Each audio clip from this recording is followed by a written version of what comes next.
Сәлем, қыздар, қалдарыңыз қалай? Бүгін біз мынандай табақ қойғыш, шәйнек қойғыш деп жатамыз, иә. Осыны үйренетін боламыз. Білесіздер, алдыңғы аптада мына себетті үйренген едік. Енді дәл соның наборын шәйнек қойғыш, табақ қойғышты жасайтын боламыз. Размерлері негізі әртүрлі қылып жасай беруге болады, бірақ мен 30 сантиметр қылып жасадым. Дәл сол матадан, дәл сол хыбыдан, иә, дәл осы құрақтың дизайны сияқты комплект қылып істейтін боламыз.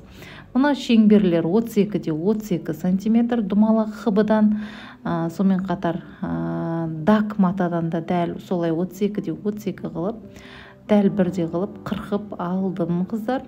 Хыбының астына флизерин жабыстырдым, және 3 сантиметрлік ақ лента керек болады. Сонымен қатар мынандай квадратиктер керек болады. 6-да 6 сантиметр үшеуі, екеуін ғана қырқып алдым. Енді мынандай хыбы 3 сантиметрлік керек болады.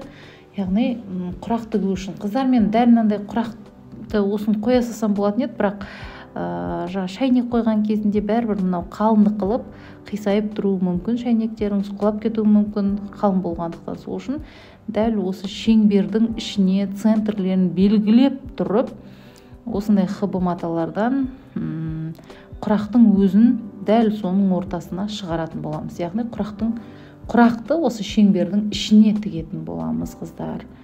Центрлерін барлығын белгілеп аламыз да, дәл центр қайыр, соны белгілеп алып, мына жақтағы ленталарымыздан және мынандай квадратиктерден тырна қылып өзіне тігетін боламыз, қыздар.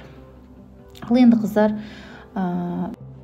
менің YouTube каналыма міндетті түрде подписка басып алыңыздар, және қоңыраушаны басып қойсаңыздар, бұдан да керемет дүниелерді шығарып отыратын боламын. Одан бөлек, қыздар, алдағы 40 000 болатын болсақ, менің подписки бөлімінде конфетка, жастықты сіздерге үйрететін боламын. Ал енді сәттілік, бісміллә деп бастаймыз. Мінекей дәл осылай центрін қойып алдық та, мынау дәл бұрыштарын қиыстырып тұрып, 6 сантиметрлік квадратигімізді осылай тігіп шығатын боламыз, бастырып. Шеттеріне бастырып тігіп шығатын боласыздар. Жүптерін әрине тазалап отырасыздар, ана сызылған мелдарын кейін матамен үйкеп өшіріп тастайтын боламыз, қыздар. Енді хыбы матамызды осылай қойып, 1,5 сантиметр көлемінде тігетін боламыз. Менің видеом кішкене жылжып кетіпті, қыздар, бірақ түсінікті болып жатыр деп ойлаймын. Неке 4 жағында қаптап шығамыз. Дәл алдыңғыдай себет жасаған сияқты тырналарының барлығын орнатып шығатын боламыз, қыздар.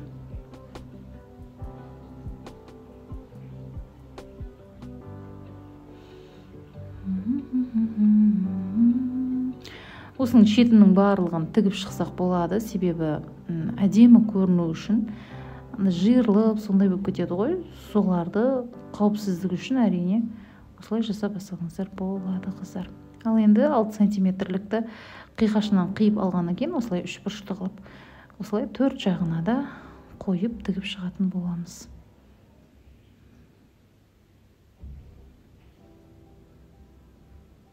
Одан кейін ашып тұрып, үстін бастырып тігіп шықсаңыздар да болады, қыздар.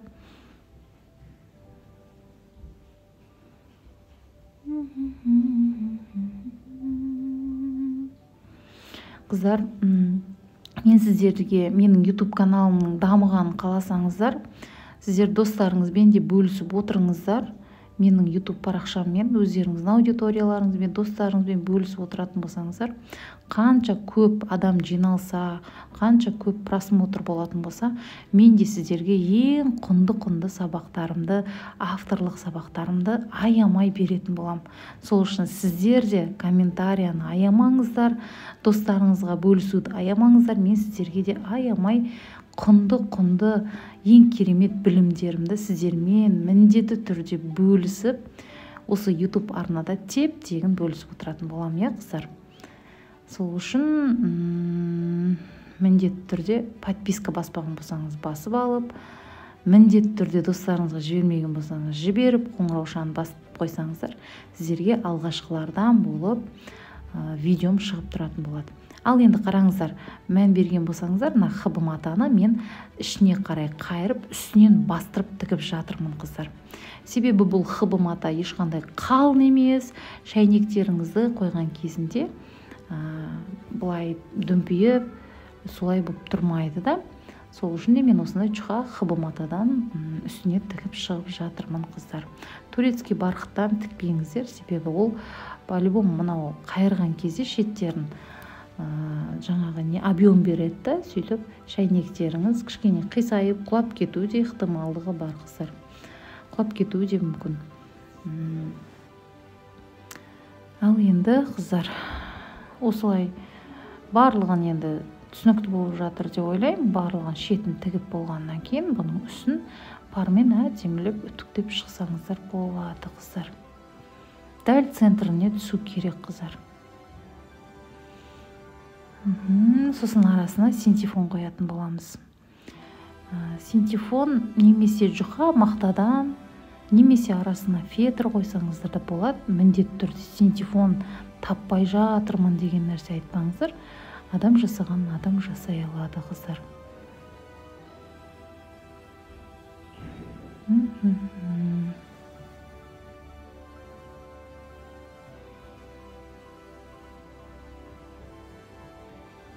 Менің машинкам қайта-қайта жіпті үзіп кетіп жатыр. Сол үшін сіздерге кішкене задержка болып жатыр.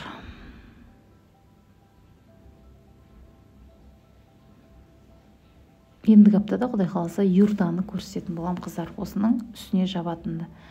Ал енді астын флизеринмен жабыстырсаңыздар да болады, жабыстырмасаңыздар да болады, ол өз еріктеріңіз, бірақ хыбы матаның міндетті түрде флизеринмен жабыстырыңыздар. Енді синтефон осылай ортасына қойып аламыз да, барлық жерін булавкалап алатын боламыз қыздар. Себебі бірдей текст шығу үшін тіккен кезімізде дәл осы күйінде тікпеңіздер. Булавкалармен дайындап алатын боламыз. Мінекей булавкамен дайындап алдым. Міне аст үстін бірдей қылып, центрлері бірдей келді. Енді осыны 0,5 сантиметр көлемінде тігіп шығатын боламыз қыздар.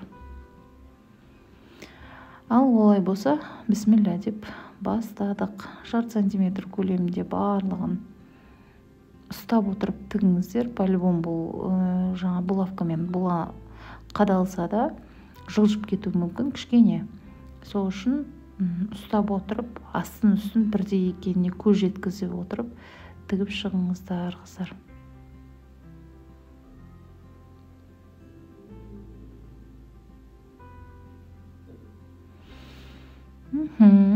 Барлығын тігіп шықтық. Енді жақсылап қайшымен керек емес жерлерін, артықша синтефондарымыздың барлығын қырқып шығатын боламыз.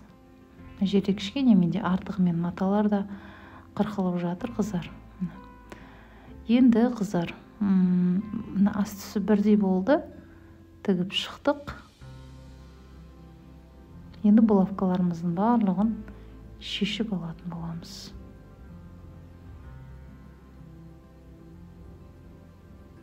Ал енді тағы да 4 бұрышын ішін тігіп шығамыз, себебі домалақ болып басылмай қалды үсті. Сосын шетінен тағы да 1-2 рет жүргізіп шықсақ болады. Бәрібір синтефон болғандықтан бұл басылмай қалады. Құр өзін тіккен кезде тура бір андай дүмпиіп тұрған пішін пайда болады да. Сол үшін олар басылу үшін арасынан осылай 0,5 сантиметр, 0,5 сантиметр емес айтпақшы, 1 сантиметр көлемінде тігіліп шығылып жатыр. Мен почти 2 рет осылай дұбаландырып тігіп шықтым. Құрақтың үстінен бастырып тігіп шықтым қыздар.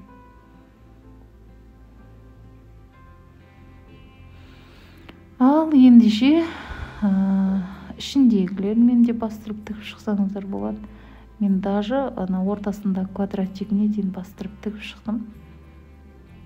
Себебі әдемі басылып, әдемі көрініп тұру үшін. Енді жіптерінің барлығын тазалап, 3 сантиметр бізде ақ лентамыз бар еді ғой. Дәл сол ақ лентаны енді шетіне комбинировать етіп шығатын боламыз қыздар. Міне бірінші астына тігіп аламыз, 3 сантиметр мұқиятпен тігіп шығамыз.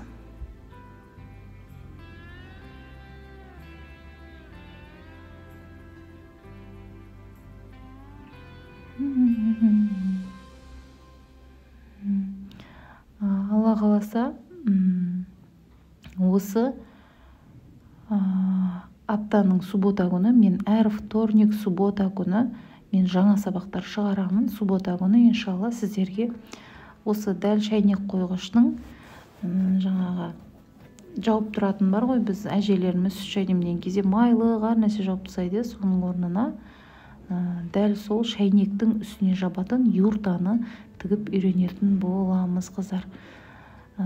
Сол себепті де міндетті түрде қоңыраушаны басып қойыңыздар, себебі қоңыраушаны басқан кезіңізде менің видеоларым сразу сізге сообщение болып келіп тұрады.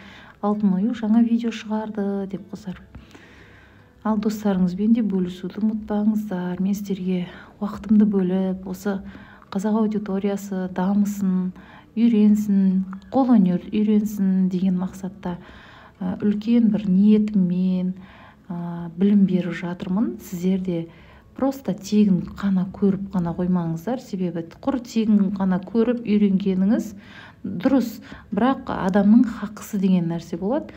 Сол менің хақыма кіріп кетпеу үшін бұны достарыңызбен бөлісіп отырыңыздар. Сол кезде ол сізге де маған да хайырлы болады, адамдарға да жақсылық жасайсыз достарыңызбен бөлісу арқылы. Міне, қыздар, екінші бетін ішіне қайыра отырып 1 сантиметр осылай үстінен бастырып тігіп шықтым. Дәл осылай бастырып тігіп шықтым, қыздар. Мынау мінекей бізде дайын болды. Енді оны жақсылап үтіктейміз. Себебі мынау шеттері кішкене тартылды. Сол үшін де бұны жақсылап үтіктеп бармен осылай тегістеп тұрып дайындап